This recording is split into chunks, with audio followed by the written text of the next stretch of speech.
Hey guys, this is Josh, and welcome back to the Not So Bad Bachelor Pad, your favorite podcast for learning how to balance between being a functional adult and a raging dumpster fire. And let's be honest, who hasn't been a bit of a dumpster fire? Today's guest inside the Bachelor Pad proves that your sex life doesn't have an expiration date. Karen Bigman is here to spill the truth about desire after 50 and why some of her hottest years still might be ahead of her. Karen Bigman. Karen, thank you so much for making time for us today. How are you feeling? I'm good. Thank you for having me. You should have said not just blow your socks off, but blow your pants off. Listen, that's for after the show. Okay. No, guys, you know how we get down in the Bachelor Pad. I don't think it's going to be any different this week. We are going to put our pedal to the metal from the time this starts to the time it ends. We are going to test your spice level. So before we get too far into talking about how to blow your pants off, what's your story? We kind of talked about my story before we started recording. How did you get to be where you are today? It's kind of a long and a short story. The shorter version of it was about 2 years ago. I was about to turn 60. I was sort of lost in career. I had started to live. I moved across the country, spent some time out on the West Coast after a big breakup, and I was figuring it out. And I noticed in the community that I was living in, it was a combination of factors. One, I noticed in the community I was living in, there's a lot of shame around talking about sex, especially around midlifers. Two, I reconnected with an old flame who told me that he thought all women in their 50s and 60s didn't want sex anymore. And three, the conversation around menopause for women was starting to get a bit louder, which had always been one of those things that nobody really talked about. So those are sort of the environmental factors. And I thought, well, I can talk about sex. I always talk about sex. I asked one of my girlfriends, what do you think? I just recorded this. And she said, just do it. So I just sort of put it up, started with my story. And then as these years have gone on and people have asked me the question, I realized that the story probably started a lot earlier, and that when I was in my early 50s, I was newly divorced and in a new relationship, and I was having struggles with my own issues with what we now know medically is called anorgasmia. I was trouble having an orgasm. And so I learned, I ended up in a practice with a female sexual medicine practice. And in that practice, in addition to a medical clinician, there was a sex therapist who was kind of like a little Dr. Ruth. And she would ask me all sorts of questions. And it became a conversation that was so much fun to have every time I had an appointment. But the sort of the moment was not just learning about the testosterone or the hormonal changes that lead to issues with sexual dysfunction, but also they introduced me to vibrators. And at 52 years old, I was like, wow, this thing like totally changed my life. I've never tried. I never knew about, I kind of heard about them. And so it was like that evolution of learning and understanding what was going on, the feeling like everybody needs to know this. This is so every woman should understand, every man should understand what will turn their woman on, to kind of moving over the years and trying to figure out what I wanted to do and finally landing in this space. And as I started to do more and more research about what was going on and what I could talk about on the podcast, I found a program to certify as a sex educator through the Sexual Health Alliance. And that really opened it up to even more than just talking about menopause and aging and the immediate stuff that I learned, but really all about the fluidity of gender, sexuality, relationship, and the changing that happens to us, both female and male, as we age. I think that you're right. A lot of the questions, or a lot of the time when we feel moved to enter a space and do a thing, that conversation actually does happen a lot earlier than we originally realized. And then after we settle into it, we're like, no, I've been doing this for a while, or this is something I've kind of wanted to do. As you talked about, you're always like, I feel like every friend group has that one or two friends who always talking about sex, always have like the story. They're the spicy, entertaining one that everybody lives vicariously through. I'm that friend a lot of times. It sounds like you probably were too, and still are. But that just kind of makes it so easy, or it feels like it really isn't a pivot into this lane for us. It's just where we've always been.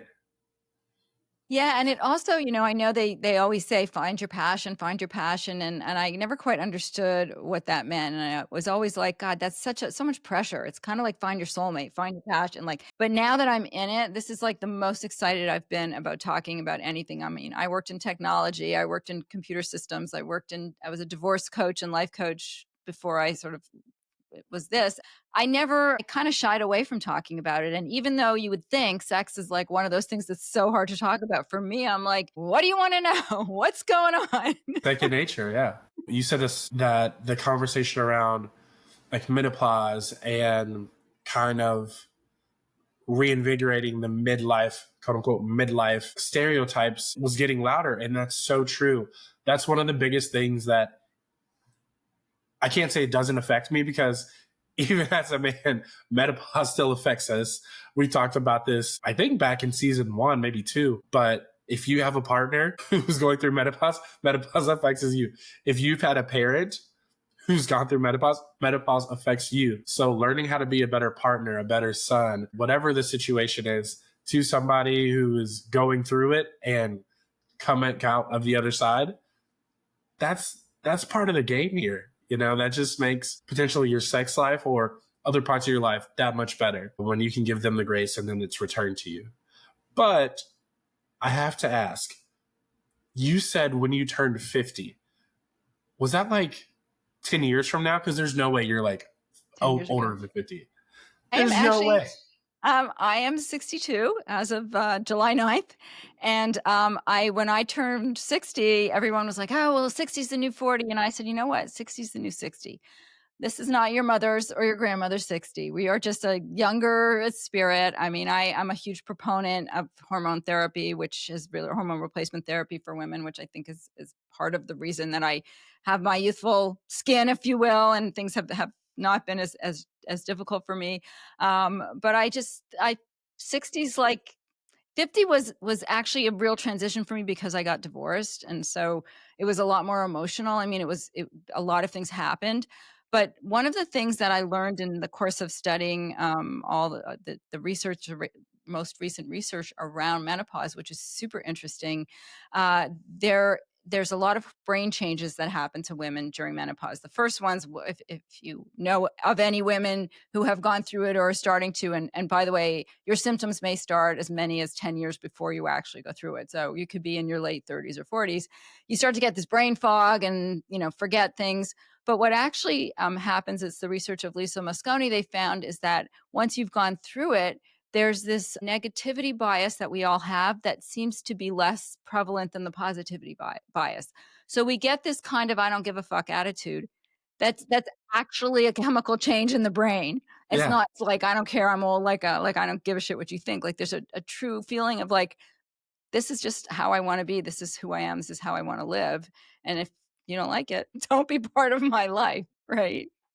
No, I mean, if that's the case, I think a lot of men go through menopause too. No, No, men actually, we do have more significant physical changes, and there are estrogen receptors all over the body. But the truth is that men actually go through their own version, kind of andropause, we is medically called. But with women, we have a more dramatic shift and loss of hormones. With men, it's gradual.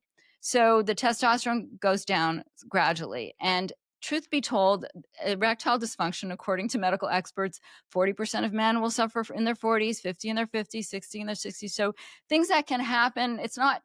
There are more things that might happen to women, but there are things that happen to men. And I think the good news is around menopause that there's conversations and there's a little less shame and a little more. I love when I hear young women saying that they want to know about what's going to happen as they age.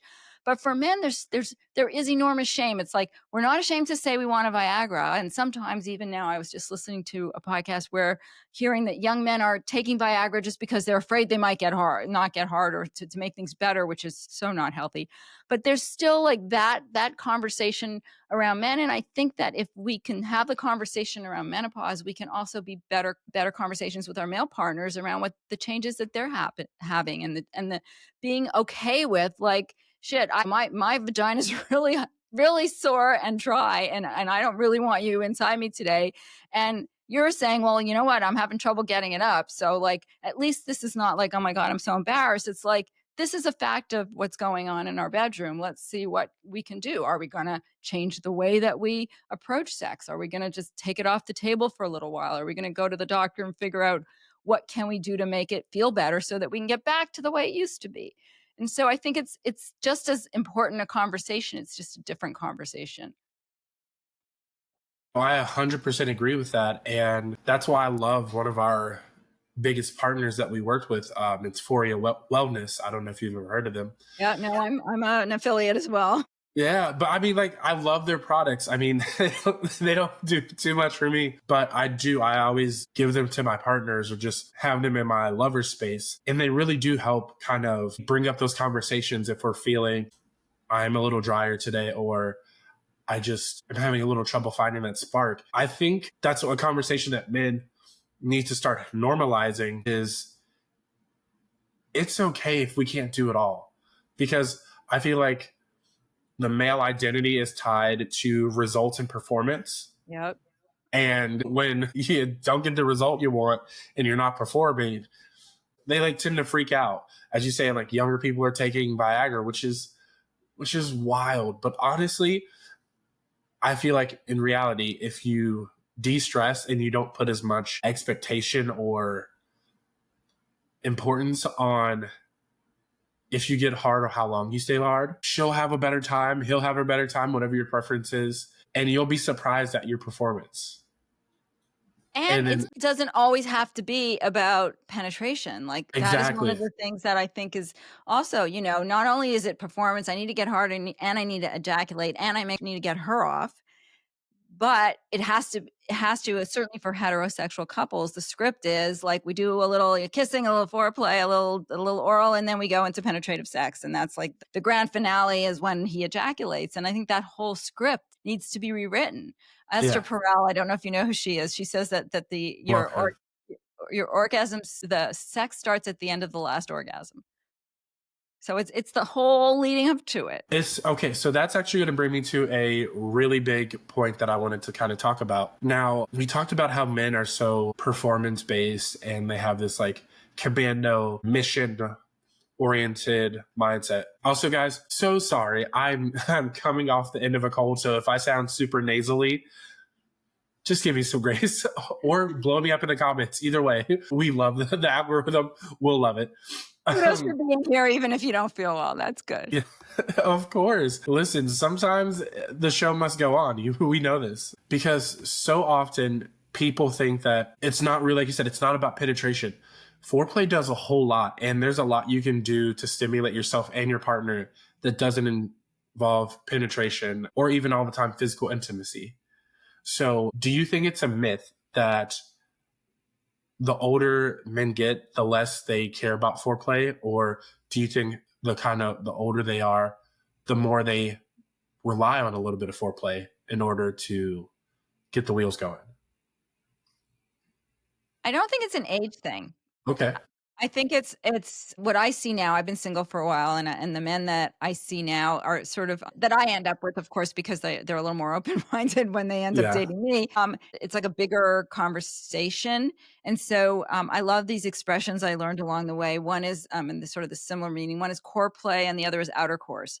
So foreplay, the old script that many men and women learn when they're young is there's foreplay and then there's the main course. Whereas if you look at the entire experience, which sometimes can't include intercourse, but there are other ways to do it, it is just part of what it is.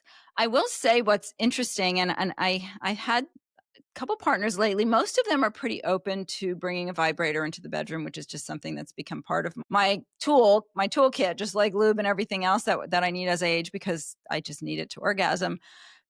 This is the first partner that I had most recently that actually felt a threat. I will say a lot of guys are like, oh no, you don't need it with me. With me, like I'm going to be the one that's going to get you there with the vibrator. I'm like, okay, how long you got? Like I'm the $1 million man. Like, trust me, it's already built in. They just haven't known how to do it. And then it's also the sense of competition, not just like with the vibrator, but with like, I'm going to do it. I'm going to be the one. I'm going to learn how to, like, I'm going to make it perfect. And it's like that energy makes it it's like a race. It's like a performance rather than an experience. And for me, the more I get into this work, the more I get in touch with myself. It's like, I want an experience. I don't necessarily like, if I want to just fuck, I can go fuck. Like, that's not that I don't find that enjoyable. And sort of interesting because recently I have a very close friend, kind of a playmate, if you will, that is very much about going to a sex club, and he keeps bugging me to go. And I really thought long and hard about it. And I said, like, I don't judge anyone who wants to go, but for me, the just transactional sex Yeah. is not what I want. So, like for me, it's part of the bigger experience. Even if it's not a full-on relationship, even if it's just someone I've dated a couple of times, like I want it to be like a whole, let's get in touch with each other as opposed to let's just have orgasms. And I get that. Well, hey, there's a time and a place for everything, I say. I was like, as somebody who's just entering their 30s, it's funny how there are a lot of things about my 20s that I'm just really okay letting go and I don't miss at all. There are some things that I miss and I want to redefine in my 30s, such as the sense of spontaneity. Like, I don't really want to have too many more one night stands. That's not something that sounds appealing to me, but I do love the spontaneity of going out, maybe making a genuine connection, or just seeing what feels pleasurable in that moment and just leaning into it. Whether that's I go out for a solo dinner or a meeting, I meet somebody and I was like, hey, let's go out to dinner. You know, like, let's actually connect. Let's go do an activity and see where that goes. Because I feel like sometimes the older we get, the more we're a little iffy about talking to strangers. Like when we go out, we're like, which I love. I was like, it's super important to be able to enjoy time by yourself. Solo dates, I love them. They're the best. But also, don't be afraid to make that new connection. You see that guy, you see that girl across the bar or sitting next to you. If it's there, why not explore it a little bit? Yeah, absolutely. I mean, my thing is just do everything safely. Like, don't bring a guy home if you're if you're a single woman and you don't know him, or you don't have any friends that know him, and make sure you practice safe practices. I think again, it's like, what is the script that we are all writing? I think a lot of Right. people, especially young women. I mean, my daughter is getting married in a couple months, and like I know that even though her parents were divorced and it was fairly amicable, but still she saw a long marriage fall apart. Like she had the fairy tale in mind. Like she's Right. marrying a wonderful man, and I'm very excited for her, and they have a great relationship. But like that, she still has the fairy tale. And then I have a son who's a little older, and he's got a different script for himself. He's a few years older. All his friends are getting married, and he's okay just like being with his girlfriend and discussing possibility of different relationship types. So I think it's just being open-minded within your confines of what you feel comfortable with. It's like, I'm not comfortable going to a sex party, but I'm okay being in a sexual relationship that's short with somebody where I feel comfortable and safe. And so, what if I met someone at a bar, would I go home with them? Probably not, because that would not be comfortable for me. But if you did that, would I judge you? Absolutely not. I have plenty of friends that do it. And by the way, I have plenty of friends that have caught STIs in my generation too, because they think they can't get pregnant anymore. Therefore, they don't worry about. So just I keep that can't in catch mind. I anything always or like get to pregnant. That's caveat. what, no. I mean, that's a great point. And I think our guest, Susan Bratton, said this, Brand, a long time ago, is that rainbow is my favorite flavor because what I'm looking for may not be what you're looking for, may not be what person X, Y, and C is looking for. But they're all acceptable flavors and you're free to explore them. We don't have to be looking for the same thing. We don't have to enjoy the same thing. And that's okay. Especially I feel like that changes as we go through our arc of aging. We all have that kind of puppy love in our teens. The 20s is breakaway freedom, dropping all the seeds you can, sometimes for the guys in university, or the women. I lived next to a sorority, and that was a wild time. And in the 30s, you may be thinking about settling down, starting something serious, 40, 50s, parenting, et cetera, et cetera. Now that you're entering, your bonus years, the golden years, I think like they call them, they're from the Golden Bachelor, like your golden years, whatever. It's a whole new story as well. And I just think that's such a beautiful concept to know that you don't have to stick with the same story. You never know where the next chapter is really going to take you. Absolutely. And for me, this is kind of the story that you talk about in the 20s and 30s is the story I'm living now, because I got married fairly young. I mean, I had lived in different cities, but I hadn't really lived relationship wise. I hadn't been with a lot of partners. I went like high school sweetheart, one more serious boyfriend, and then I met my husband. And so for me now, it's like, whoa, wow, I can do this. There's nothing wrong with it. Like, this is so much more fun when I get to choose. Definitely bumps along the way. You're still learning, you're still getting your heart broken, you're still deciding what you like and don't like, and that's a process. But I think like that there's an expression, youth is wasted on the young. Like, It's so true. You know, I always love using the analogy of ice cream, like because we all start with vanilla and we're like, ooh, vanilla is the best, or chocolate, strawberry. It's a basic primary flavor, but then at some point you get a rocky road, you get a cotton candy, you get a butter pecan, and you're like, no, this is my new favorite, and then we just stay there. But sometimes I enjoy a vanilla cone still. Or I was like, you know what? I've not had. Let's try them all. I'm all about breaking the narrative of if it's not broke, don't fix it. I was like, there are always ways we can fine tune our life, and every day I like to think I'm a different person. I'm 1% better than I was yesterday. So that 1% could be liking something new. And so when an opportunity presents itself, if it's something that sounds good, because there are some flavors that just don't sound good. Cherry cordial for me, no thank you. I don't like cherries. I don't know what a cordial is. So therefore, I don't think I'm going to like it. But rum cake, I love rum. I love cake. Why not give that a little scoop? right. And I also say, well, if you really like vanilla, why not just try a little chocolate sauce? Because that way you're just adding a little bit of chocolate sauce to see what you think of, and then you can add some cherries later and perhaps a little whipped cream. But like, start with just one little thing. I know a lot of people who've had a little bit of chocolate drizzle and not been upset about it. So that's Well, all I'm saying. there's so many ways to interpret that, but I'm not going to. Listen, take it. Hopefully, if you're listening, we're all grown here. Okay. If you're not, go ahead and click off. I love it. I love it. This is so much fun. One of the things I love doing on my show, and I get to do because it's my show, is I get to be as spicy as I want. And so I think we're going to tweak one of my favorite sections today, because so often people just know it's from my work, but I like to kind of break that barrier, the fourth wall, and just show people who we are as people. So today we're going to do a little thing called taboo or truth. Okay. Okay. So I had some of my other coworkers kind of help me workshop some of these questions today. So all right, I'm ready. We'll see. And always don't think too hard about them. They're light, they're fun, but I just kind of want to see where you feel out. Okay. Okay. So this is a big one. I think you've kind of touched on it, but I just like to spend the time and reiterate on it. Your sex drive disappears after menopause. True or false?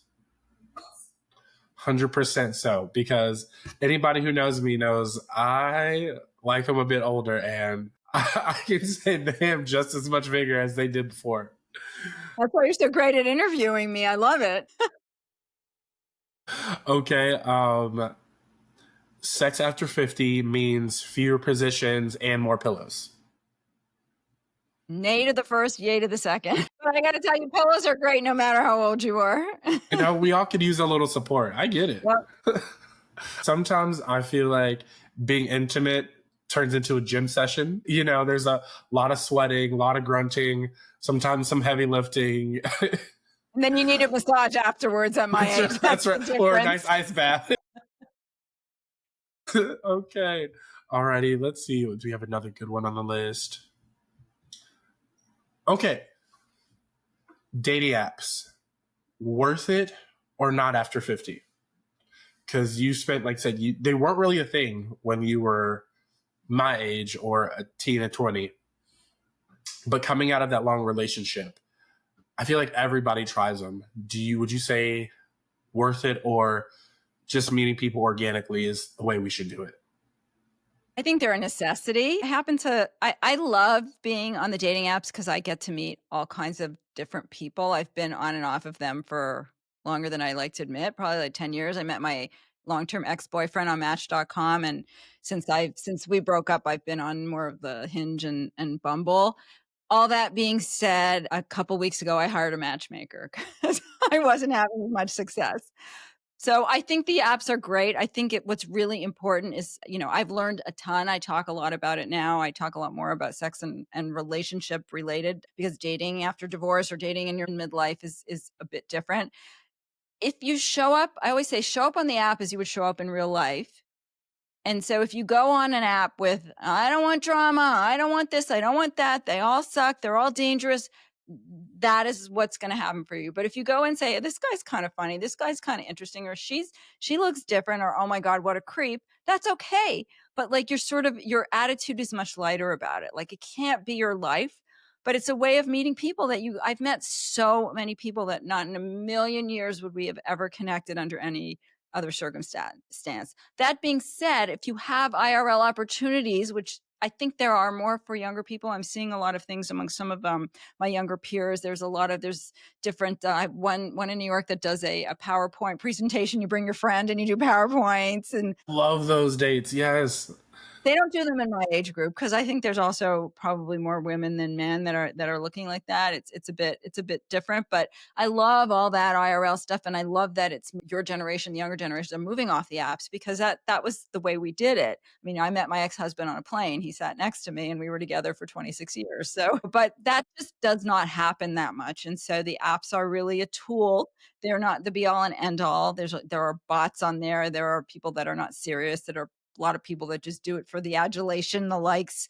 But that being said, like, I'm a great person and I'm on there. Like, it's just trying to figure it out. It's finding the needle in the haystack, and it takes work. And so I love them. I think it's great with the right approach.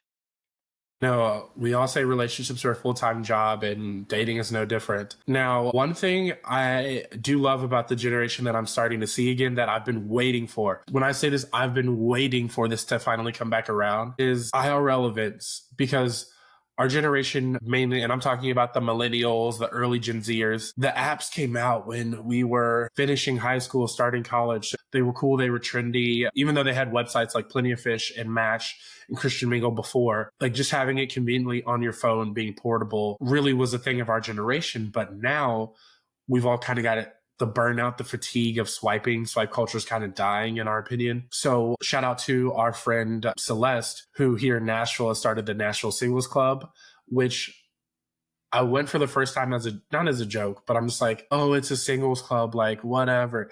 But no, I've met some really gay people. I mean, I've met gay they people. might They're be. not the great people that I was interested Yeah. in, but I've met them. I've met some really great people who we formed solid friendships, but I've also been on a lot of quality dates out of the interactions of people I've met doing that. And I was like, this is the thing you see in all the rom-coms from like the 90s, like stuff like this happening, the PowerPoint presentation dates where you bring your bestie along and you kind of pitch them. I think all those are just really cool events that I think will have better results than swiping, especially on vacation, you know? Yeah. Yeah. Tell Celeste we need some of those in the baby boomer and millennial crowd. Some good ones. Honestly, and that's the thing I love that she's doing. She was like, you know what? She has one for younger crowds, and then she does them for like quote unquote older. But I had to pull her aside the other day. I was like, I'm still the grandpa here, and I'm 30. She was like, no, everybody's older. And I was like, how old are you? And she was like 23, 24. Okay, no, you're not old by any means. Shut your face. So I think she is working on one for people who are, I think, like 40 and up. And I was like, that I would love, because there are a lot of people in this day and age who are leaving or exiting for whatever reason, these long-term marriages, relationships of 10, 15, 20 years plus. And they're like, well, where's everybody at? Where's my market?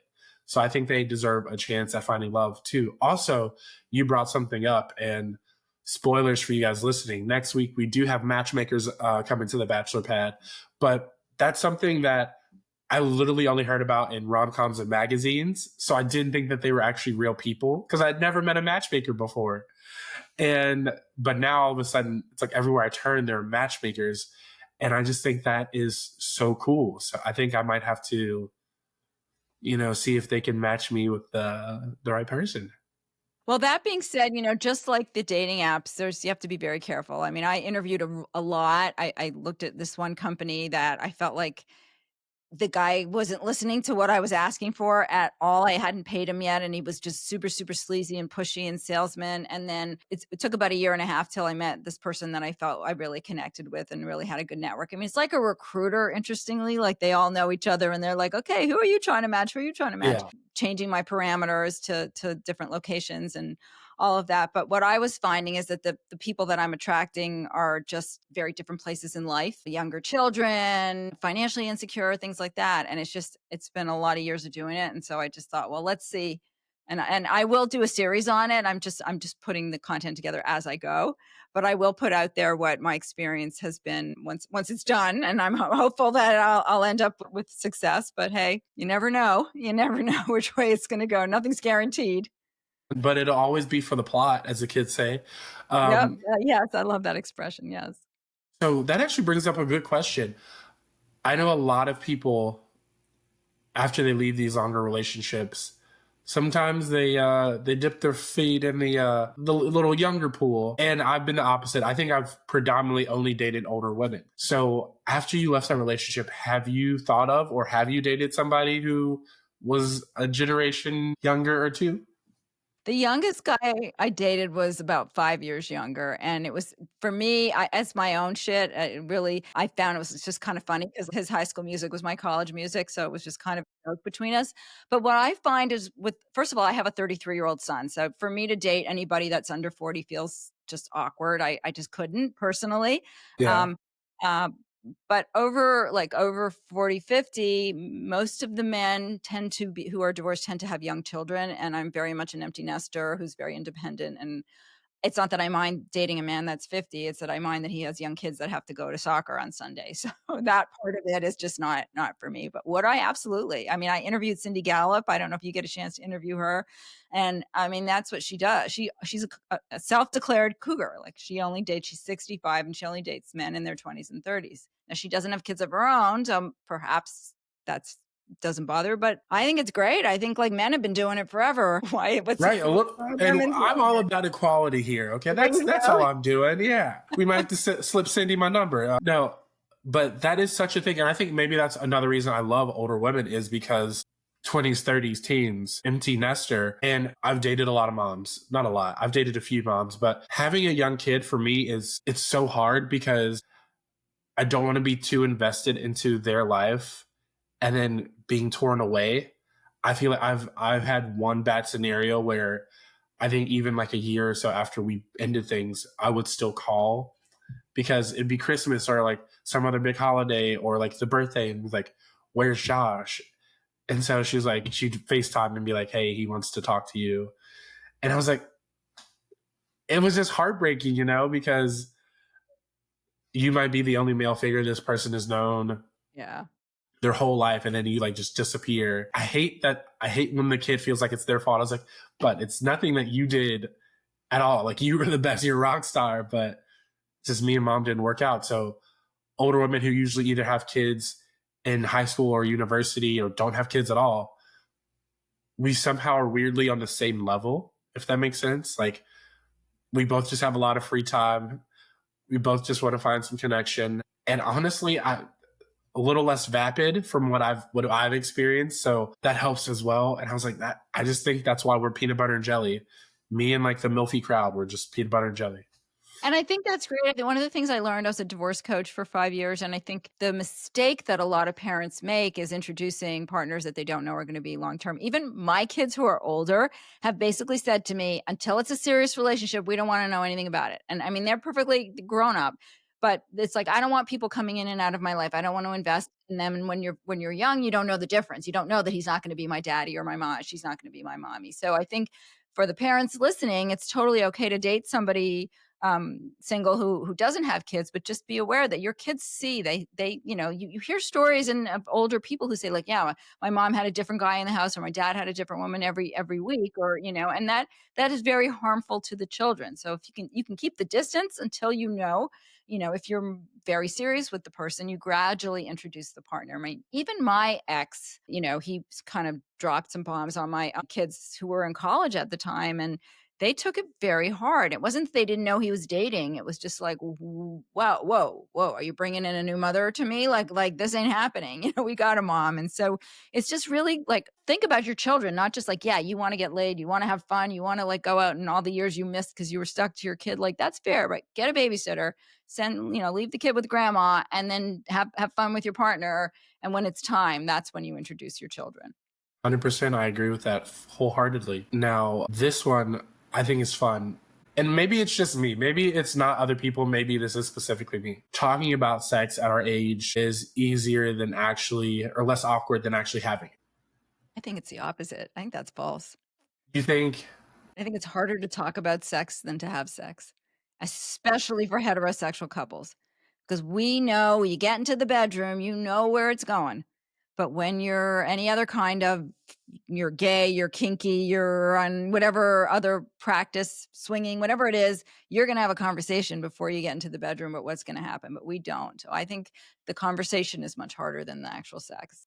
I feel like because we have this unspoken rule of once you get us to a certain scenario in the bedroom that it's going to happen. I feel like, okay, better way to frame it. I feel like if the conversation doesn't happen, that's what makes it awkward for me on starting it, because now we have the cancel culture.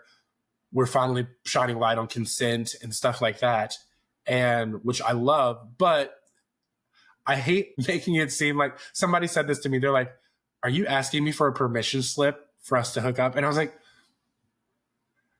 kind of. I was like, I hate to do, there's no good way around it, but I kind of need you to say the words. In a sense, because like I said, you want to respect boundaries. You don't want to misconstrue things because that can just be messy. So that's why I was like, hey, I'd rather just talk about it up front to be like, here's what I'm into. I'm not yucking anybody's yum. Here's what I think the game plan is going to be, rather than to be like, well, you know what time it is. And I was like, no. Consent is sexy. Consent is, it is something that's of your generation. It's not something that has typically happened. I had a recent, experience with this guy I was dating, and it was more that this is the one that was, feeling like he was going to be the one to get things right. And I finally, like in the middle of it, I stopped. I said, like, we got to just stop, because this is just not working. Like I'm not comfortable. You're doing this for you, not for me. Right. And I don't know that years ago I would have been able to say that. I would have just endured, let him think like everything's good, and then like finish and be done, but I just was like, I don't want my body feeling this way with anybody. And so I was able to have that. But and good for him, is like, he said, okay, well, next time you're going to give me a lesson. And I'm like, okay, if you're truly going to listen and you are like that, that's so sexy. If you 100%. ask me if you can kiss me, I find that really sexy. So I think the conversation is important. I do think it's just, especially for people in my generation, I think it's a really hard thing to have. And I love to hear when you tell me that you let her tell you she thinks it's awkward. Like, but then ask her, would you rather me just jump your bones, rip your clothes off, and you not want to be doing it? Like, no, I need to know that this is what we both want. It's not enjoyable for you if she's not enjoying it, I would hope. And this is a little harder for people to hear, but I've been on both sides of that conversation where, and it breaks my heart, but like I understand it, and I just wish, I can't wait till we get to a point where it's something that unfortunately women don't really have to think of, is they're kind of more vocal about saying no now, or hey, I want to stop, or like communicating that. But you use the word endure, and that just breaks my heart to hear, because I don't think any man wants their partner to endure anything. They want it to be pleasurable. They want them to be just as happy and filled as they are. But when somebody endures something and then afterwards you find out, that's also a really hard and awkward conversation. And then you feel, because there's nothing you can say as a guy that'll rectify like that moment of making somebody endure whatever. And so you just have to live with that, where You're like, hey, I wish you like felt comfortable enough or trust me enough to have stopped me or to be more vocal. So it never got to that point. Because then where do you go from there? There's a lot of hard conversations after that. And that sometimes causes men to shut down, or at least for me, one of the biggest things. And that's why I have the permission slip now. It's like, nope, I need you to spell out everything A to B in detail, because the alternative just is something I don't ever want to be a part of.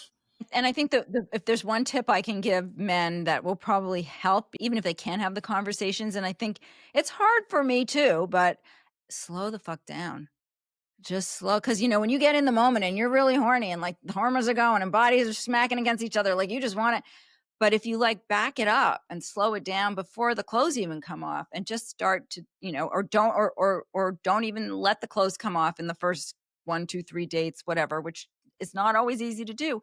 Like then like you get to know each other, and then it's almost like you don't necessarily need a permission slip, but it's so gradual that it's like, oh, okay, well now I'm like, I'm asking you to do these things because I feel so comfortable with you, as opposed to you feeling, all right, it's time for this. Should I get the condom now, or like, what should I do? No, I mean, and that's such a thing. It's a reality. It's wild, just like you said, over the course of maybe even 10 years, how much things have changed. And I think maybe at some point, one of the reasons I like a dominant woman is because you don't have to ask. I just follow your lead wherever you want to go.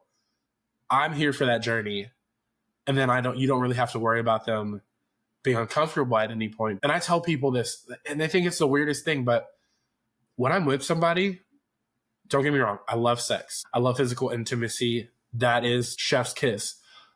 But it doesn't have to be the end all, the goal for me. We could just have a great night of banter, just flirting or making out, foreplay. I'm okay with all of that. If we go beyond, that's also, I won't complain about it. But I think if we can shift the narrative to sex doesn't have to be the end all be all, that will also help a lot, because that would help guys slow down, because they're not racing to get there. I was like, sure, the testosterone's going, the blood vessels are opening, you're getting physically hot and bothered, but you can be hot and bothered for a kiss. You can be hot and bothered for a great conversation or a back rub. Like, anybody knows me, I'm a slut for a back rub or scratch. Like, that could be it for me. I could be done. Smoke a cigarette, kick my feet up. That could be it for me, and that's okay. And I think that, I hope that that's a direction that we start moving into for both genders. Yes. Now, I want you to finish this sentence. You don't have to tell me the story, but I want you to finish this sentence. The best sex of my life was not in my 20s. It happened blank. Oh, I can tell you exactly when that was. I was dating this guy, and I don't smoke weed a lot. Like, I'm not a big weed consumer, but I normally take a sleep aid, and I'd forgotten my sleep aid. I was at his house, and he's like, I take a gummy, and he's this ginormous guy. And he takes this 50 milligram gummy, and I'm like, if I take that, you'll have me in the hospital in a minute, because I can't. So I take a bite, and I probably took a little too much, and within 20 minutes, I was just stoned out of my mind. And I had to like talk myself out of the paranoia. We ended up going to bed, and that was the best sex I ever had, because I was so connected to it that 2 or 3 years later, I can still remember the whole evening, and it ended with an hour of belly laughter. We just laughed our brains off. And so like I think like being connected is like the best. For me, that's the best sex. We talked about how consent is sexy, but what is something that your younger self thought was sexy that you no longer think is sexy now, and vice versa, something you didn't think is sexy back then, but now you find to be just orgasmic? I think I always found this sexy, but I didn't quite know that I found that that's what it was. I find intelligence and wit, like humor, to me, that is like, if a guy does not have a sense of humor, I can't. It's like it's to me, it's also a sign of intellect, which is really important to me. And I love a gorgeous surfer dude, but like if I can't have a conversation with him, that's not, I'm not getting into bed with him. So intelligence and humor, sense of humor. No, I say this, like, banter is probably in my top four of most attractive things for any partner. And if you don't have it, I don't care how physically attractive you are, it just won't do anything for me. Yeah. Yeah. What is something you wish you just knew when you were younger? Like if you could tell yourself some younger advice, what would that be? I always liked sex, but I was afraid of it. And so I wish I could have just embraced my sexuality and the fact that I really liked it and that there was nothing wrong with that. 100%. Karen, this has just been fun. You were so easy to talk to. I don't even feel like it's been longer than 10 minutes. Thank But you. the timer says it has. So before we get out of here, can you tell us what does the rest of 2025 look like for you? What do you have coming up? What's just something you want to share with the world right now? Yeah, well, I launched my podcast. I'm going on 2 years and a few weeks. So it's called Taboo to Truth, Life and Sex After 50. But even if you're not after 50, there's some really great information there. I launched a course, which was just the beginning. It's called Hotter, Wiser, Wilder, and it's an adult sex education masterclass. So for those of you that had lousy sex education, which is pretty much most Americans, there's a lot of tidbits in that course which is available on my website, taboototruth.com. I'm working on a TED Talk. I'm working on some speaking engagements and some great partnerships. I have some amazing guests. I've got Susan coming up. Susan Bratton is on my list of guests. I'm really excited to meet with her. I've You're got going to love her. yeah, just all kinds of really interesting owners of a sex club. Just I'm all over the map with fun, different, new and different. I've a swinging a sex therapist who talks all about swinging and opening relationships. Just so many things that people that feel are taboo, but really if they listen, they'll get the information and they don't have to let anyone know that they're listening. Except give me 5 stars.